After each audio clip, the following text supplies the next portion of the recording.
Hi all, నమస్తే. Welcome back to my channel. చాలా రోజులు అవుతుంది కదా నేను యూట్యూబ్లో వీడియో పోస్ట్ చేసి. సో ఈరోజు మనం డెలీషియస్ కేక్తో మేము ముందుకు వచ్చేస్తున్నాం. ఈ కేక్ ఎంత బాగుంటుందంటే, ఇప్పుడు ఎల్పిజి షార్టేజ్లో ఉందని కూడా మీరు మర్చిపోయి ఈ కేక్ ట్రై చేస్తారు. చాలా బాగుంది ఫ్రెండ్స్, తప్పకుండా ట్రై చేయండి. ఫస్ట్ అయితే మనకి ఇంగ్రీడియంట్స్ ఏటెడ్ కావాలంటే ఒక మెజరింగ్ కప్, ఇంకా 2 కప్స్ ఆఫ్ బొంబాయి రవ్వ, ఈనో, షుగర్, మిల్క్, గోధుమ పిండి, అటుకులు, పెరుగు, ఇంకా మిక్సర్లోకి మనం 2 కప్స్ ఆఫ్ బొంబాయి రవ్వ, 2 కప్స్ ఆఫ్ బొంబాయి రవ్వకి 1/2 కప్ ఆఫ్ అటుకులు తీసుకోవాలి. ఇంకా గోధుమ పిండి 1 కప్ తీసుకోవాలి. నెక్స్ట్ ఈనో లాస్ట్లో యాడ్ చేద్దామండి. ఈనో ఇంకా 1 cup of sugar.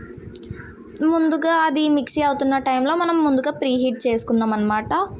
So stove medium ఫ్లేమ్లో ఆన్ చేసి ఉంచేయండి. నెక్స్ట్ మనం పెరుగుని ఉండలు లేకుండా మంచిగా మిక్స్ చేద్దాం.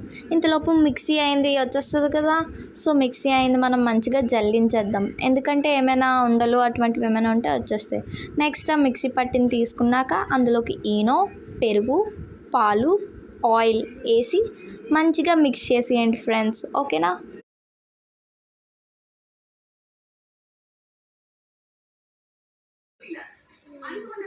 సో ఇక్కడ మనకి చాలా మెయిన్ ఇంగ్రీడియంట్ మర్చిపోయాను కదా ఇందాక చెప్పడం, గీ అనమాట. ఒక షాప్ నుంచి గీ వెళ్ళి తెచ్చుకోండి. అంతలోపు ఆ బ్యాటర్ని క్లోజ్ చేసి ఉంచేయండి అనమాట. ఒక 10 మినిట్స్ బ్యాటర్ని క్లోజ్ చేసి ఉంచేస్తే చాలా బాగా వస్తుంది అనమాట కేక్ స్మూత్గా. ఇంకా బ్యాటర్ కొంచెం పొంగుతుంది ఈనో వేయడం వల్ల.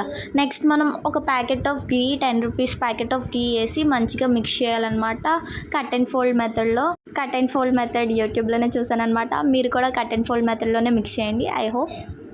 నెక్స్ట్ కేక్ బ్యాటర్ని మౌల్డ్లోకి తీసుకొని ప్రీహీట్ చేసిన దాంట్లోకి పెడితే డెలీషియస్ కేక్ రెడీ అయిపోద్ది ఫ్రెండ్స్. తప్పకుండా ట్రై చేయండి. Bye bye, see you on next video.